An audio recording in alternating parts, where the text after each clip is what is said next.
Bonjour et bienvenue à cet événement en ligne Chercheurs-chercheuses qui vous propose un sujet de la recherche normande décrypté par des experts du sujet. Ils et elles sont doctorants, doctorantes, voire même jeunes docteurs pour certaines. Aujourd'hui, nous accueillons Anne-Lise Marais, doctorante au sein de l'unité Mobilité, Vieillissement, Pathologie, Santé du laboratoire Comet, Université Caen Normandie INSERM. Et Marie Anquetil, doctorante au laboratoire de psychologie Caen Normandie, LPCN, de l'Université Caen Normandie. Elles ont décidé de porter notre attention sur le toucher. Nous nous posons en effet la question de comment décoder l'attention à l'aide du toucher. Notre champ de recherche est à l'interface de la psychologie et des neurosciences cognitives. Nous pensons que le développement précoce des capacités de traitement de l'information tactile pourrait être un précieux indice quant au développement ultérieur des capacités attentionnelles. Un des enjeux de la recherche en psychologie est d'expliquer les changements au cours du développement et de comprendre les évolutions du développement cérébral et comportemental du nourrisson à l'enfance jusqu'à l'âge adulte. Le développement de l'enfant n'est pas figé ni déterminé. De nombreux facteurs génétiques, neuronaux, comportementaux et sociaux influencent le développement. Les expériences précoces sont des premiers apprentissages qui contribuent à la formation de connexions cérébrales de plus en plus complexes. Ces premiers apprentissages se font à l'aide des sens. Mais à partir de quand tout commence ? Tout commence dès la grossesse. La première exploration de l'environnement faite par le fœtus se fait grâce au toucher. Le toucher est l'un des 5 sens avec la vue, l'ouïe, l'odorat et le goût. C'est la capacité à sentir son environnement, les formes, les textures, la pression, les vibrations. Les informations ainsi récoltées par les récepteurs de la peau sont envoyées au cerveau dans le cortex somesthésique. Lors de la grossesse, le toucher est le premier sens à se développer et à être mature. Des expériences ont montré que dès 25 semaines de gestation, c'est-à-dire 6 mois de grossesse, le cerveau répond lorsqu'on stimule la peau. Ainsi, les bébés peuvent ressentir la douleur. Contrairement à ce que pensait la médecine durant des décennies, le système nerveux des bébés est déjà bien en place à la naissance et même avant. Les récepteurs de la douleur sont placés dans la peau, donc le toucher est le premier vecteur de la douleur. Dès la naissance, les bébés ont des compétences tactiles. Si on stimule un bébé autour de la bouche, il va se tourner dans la direction où on le touche. C'est un réflexe d'orientation qui permet de faciliter la tétée. Ainsi, on voit que les bébés ont déjà des compétences tactiles dès la naissance. Les bébés développent de plus en plus de compétences tactiles. Dès les premiers mois, les bébés sont capables, par exemple, de différencier des textures, des substances, des formes, mais aussi des poids.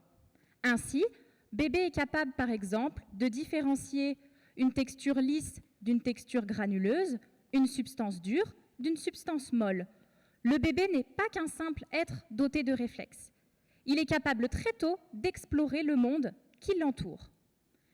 Ces capacités de traitement de l'information sensorielle dans la modalité tactile ont été étudiées chez des nouveau-nés prématurés.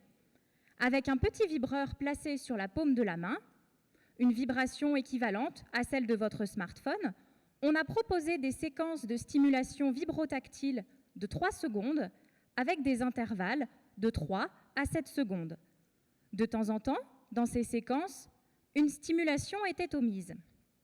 On a observé les activations cérébrales en réponse à ces stimulations et à ces absences de stimulation. Premièrement, les nouveau-nés sont capables de traiter et de repérer la régularité temporelle de ces séquences. Ensuite, encore plus incroyable, ils sont capables de prédire l'apparition d'un stimulus. En effet, si une stimulation est omise dans cette séquence, un message d'erreur est envoyé au cerveau car le nouveau-né s'attendait finalement à cette vibration. C'est ce qu'on appelle la prédiction sensorielle. J'étudie plus spécifiquement le développement de la prédiction sensorielle de 0 à 6 ans. Et pour vous l'illustrer, je vais vous faire vivre une petite expérience. Donc, je vous propose de regarder cette séquence.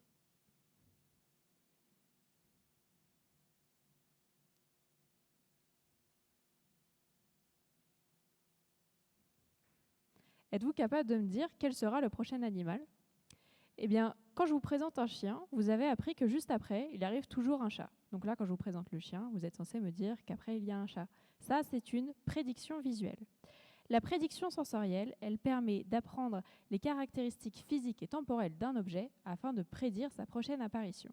Maintenant, regardez cette séquence.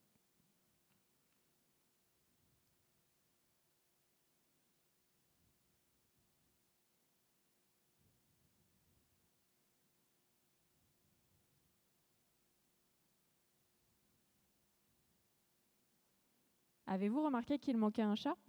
Si oui, vous avez dû être surpris, tout comme votre cerveau.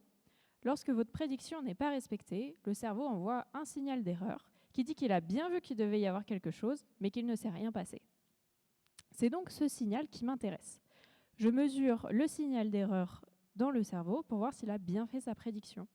Pour cela, j'utilise un électroencéphalogramme qui est un appareil de mesure des variations électriques dans le cerveau. La principale différence entre ce que je viens de vous montrer et ce que je fais dans mon laboratoire, c'est que je n'utilise pas des photos de chiens et de chats avec les bébés, mais des stimulations tactiles sur le bras. La photo du chien correspond à un mouvement sur le bras qui va de bas en haut, et la photo du chat à un mouvement de haut en bas. Alors, à quoi ça sert de mesurer la prédiction sensorielle ? Eh bien, elle semble être un précurseur de fonctions du cerveau qui sont supérieures, telles que l'attention. L'attention désigne le contrôle volontaire par le sujet de son attention, lui permettant d'allouer à bon escient des ressources attentionnelles limitées. On distingue 3 réseaux attentionnels, le réseau d'alerte, le réseau d'orientation et le réseau exécutif. Le premier, le réseau d'alerte, c'est celui qui vous avertit qu'il se passe quelque chose.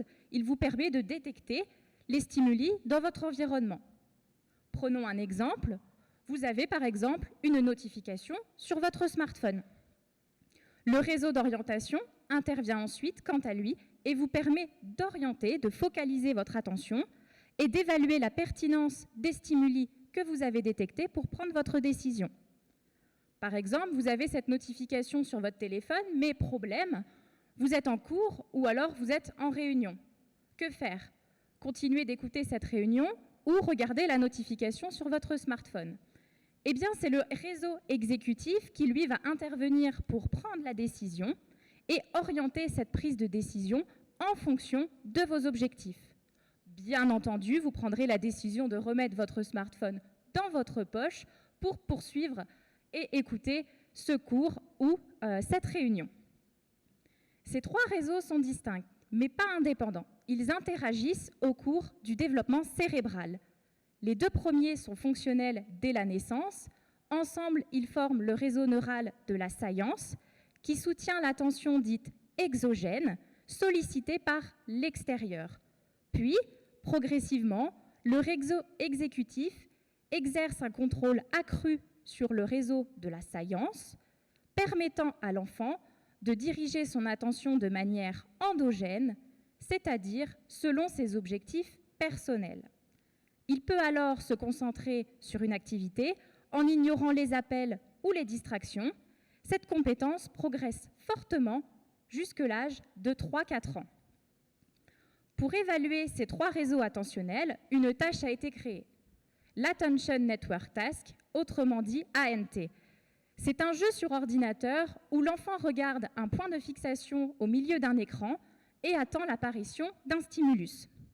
On donne pour consigne aux enfants de repérer dans quelle direction se déplace l'animal présenté au milieu de l'écran. Pour cela, il doit appuyer sur les touches d'un clavier, soit vers la droite, soit vers la gauche, en fonction de la direction de l'animal. Il doit aller le plus vite possible, sans faire d'erreur. Les animaux apparaissent 3 par 3, ligne par ligne, soit en haut de l'écran, soit en bas de l'écran. Les animaux peuvent tous aller dans le même sens. Il s'agit de la condition congruente, ou alors l'animal du milieu va dans une direction contraire. Il s'agit alors de la condition incongruente. Grâce à cette tâche, ma mission est de mieux comprendre et de mieux cerner le développement de l'attention exécutive chez les enfants de 4 et 5 ans et de comparer ces mesures à la prédiction sensorielle, ce qui nous permettra de trouver de nouveaux marqueurs précoces de développement de l'attention exécutive. Un déficit de prédiction sensorielle précoce pourrait en effet agir en effet boule de neige sur le développement cognitif ultérieur, en particulier les capacités attentionnelles. Il pourrait être un élément clé pour le dépistage précoce de troubles neurodéveloppementaux. Les troubles neurodéveloppementaux sont une famille de troubles caractérisés par des altérations du fonctionnement au quotidien. Ils regroupent le trouble du spectre de l'autisme, le trouble de l'attention avec ou sans hyperactivité, la déficience intellectuelle, certains troubles moteurs, certains troubles du langage et de la communication et les troubles des apprentissages. Les troubles neurodéveloppementaux touchent environ 10% de la population, mais ils sont bien plus présents chez les enfants qui sont nés prématurés. Comme le montre ce schéma, les enfants qui sont nés prématurément en bleu sont plus souvent diagnostiqués avec un trouble que les enfants qui sont nés à terme en rouge. Nous nous intéressons donc particulièrement aux bébés prématurés pour savoir s'ils peuvent avoir des altérations de compétences précoces telles que la prédiction sensorielle. On regroupe les troubles neurodéveloppementaux sous le même terme puisqu'ils ont des difficultés communes.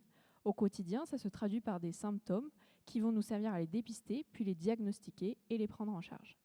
Par exemple, dans le trouble du spectre de l'autisme, on va retrouver des évitements de certaines textures, de certains sons. Par exemple, ici, c'est l'exemple de l'hypersensibilité auditive. Mais ce sont des symptômes qui peuvent être moins flagrants chez des enfants qui ont par exemple une dyslexie. On va plutôt retrouver des atypies dans le traitement cérébral du langage ou des difficultés à se concentrer pour faire une tâche de bout en bout. Eh bien, le symptôme principal, celui qu'on va retrouver dans la plupart des troubles neurodéveloppementaux, ça reste l'atypie du traitement sensoriel. Et le premier sens qui va être impacté, ou en tout cas celui qui l'est le plus souvent, c'est le toucher. En conclusion, on suppose que la prédiction sensorielle pourrait être un marqueur précoce du développement.